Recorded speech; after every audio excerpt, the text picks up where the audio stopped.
Bom, ainda na página 34, o livro 5, eu coloquei uma pergunta. Quando ocorre a separação entre a verdadeira igreja e a igreja pagã? Bom, é claro que a Igreja Católica ela não tem chance de ser a verdadeira igreja pelas doutrinas heréticas que ela já adotou. Nesse princípio, você ouve cristãos como os donatistas sendo convocados por Constantino, e era até o imperador, eles vindo participar de reuniões, né? Então, mas nós veremos no decorrer desse século, e principalmente no início do século seguinte, ali pelo ano 411, definitivamente eles se separam. Então, por isso eu coloquei o tema desse livro, né, desse período, como a separação das igrejas anabatistas com a Igreja Católica. Então, o comentário diz: antes da perseguição de Diocleciano, as igrejas mantinham certa separação doutrinal e administrativa. Essa separação permanecerá mesmo depois da igreja que estava na cidade de Roma e recebeu o poder das mãos de Constantino. Bom, uma pausa aqui para explicar a vocês.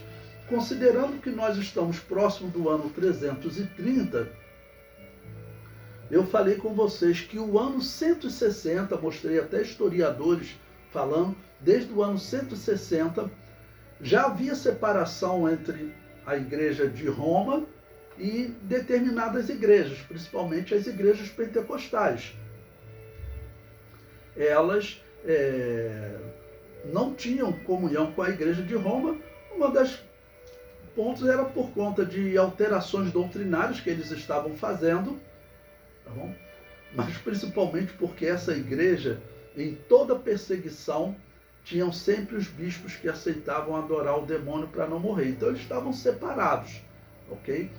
E agora, quando chega Constantino, ele começa a fazer reuniões, tentar juntar todos, certamente até com instrução de outros bispos, e a finalidade era corromper, a finalidade era tragar a igreja, ok? Mas a igreja, claro, não tem como ela ser tragada por essas correntes de águas imundas. O comentário prossegue. Constantino ordenará a reconstrução de todas as igrejas destruídas e oferecerá grandes ofertas para essa igreja, que se tornará rica e poderosa. Em pouco tempo estará perseguindo as outras igrejas. A igreja que mais enfrentará a perseguição da igreja que estava em Roma e que tinha o apoio do imperador era a igreja pentecostal Nova Profecia, que também eram chamados de rebatizadores ou anabatistas. Nesse período da história, a Igreja Católica denomina essa igreja opositora de donatistas. É o principal nome. Vão aparecer outros nomes também, como nós vemos desde Novaciano, né? Aquele pastor que lá no ano 253, naquele período ele se separou de Roma.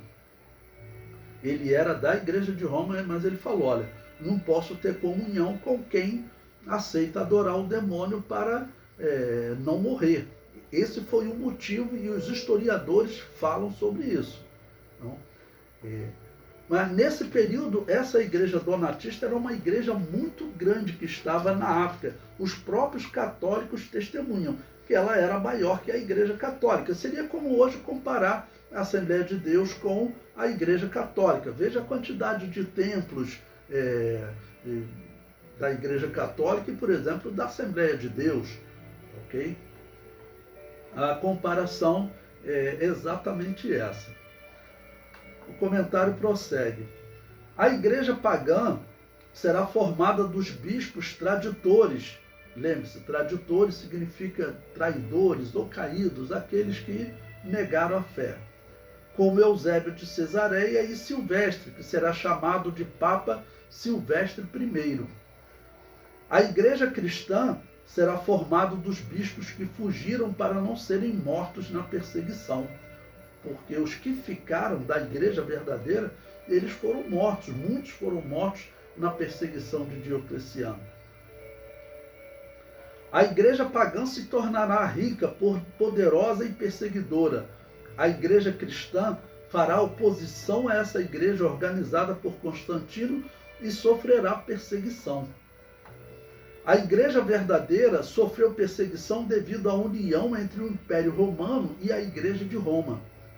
O Império Persa, tomando conhecimento dessa união, temeu que os cristãos que viviam na Pérsia ajudassem Roma em uma futura guerra e assim perseguiu os cristãos. Ou seja, os cristãos que estavam espalhados pelo mundo, mesmo fora do Império Romano, a Pérsia, nesse período, que é o atual Irã, né? Ela ainda era um rival de Roma. Era um rival de Roma. E eles acabaram por perseguir cristãos porque temiam que esses cristãos fossem da linha política de Constantino. Bom, coloquei um texto aí do historiador Justo Gonzalez para a nossa leitura. Ele diz: tudo isso não foi possível sem sangue e sacrifício. A dinastia dos Sassânidas, que na época governava a Pérsia, perseguiu escarniçadamente o cristianismo, principalmente depois que o Império Romano se tornou cristão. E as autoridades persas começaram a temer que os cristãos, na verdade, fossem agitadores, ou pelo menos simpatizantes dos romanos. Por esta razão, os cristãos persas fizeram todo o possível para mostrar às autoridades que não fazia parte de uma organização que tinha seu centro em Constantinopla. Em 410, eles se constituíram em uma igreja autônoma, dando ao bispo de Ctesiforme o título de patriarca, do mesmo modo como o concílio de Éfeso condenou Nestor em 431. Nós vamos estudar esse concílio de Éfeso, que é um concílio católico, tá bom? Que infelizmente está citado na Confissão de Fé das Assembleias de Deus. E ele prossegue: muitos dos cristãos persas parecem ter recebido com certo alívio o fato de que, do seu ponto de vista, a igreja dentro do Império Romano tinha se tornado herege. Ou seja, o argumento deles: olha, não nos persiga porque nós não temos nada a ver com aquela igreja.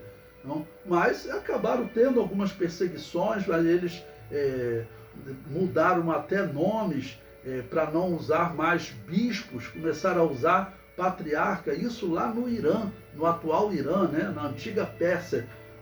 Ou seja, essa igreja, com a história, ela vai acabar sendo perseguida e nós não temos mais conhecimento dessa igreja. Mas olha o problema que a igreja de Jesus estava vivendo, né? Por quê? Porque a igreja de Roma se tornou política e esse é um problema que vem até hoje.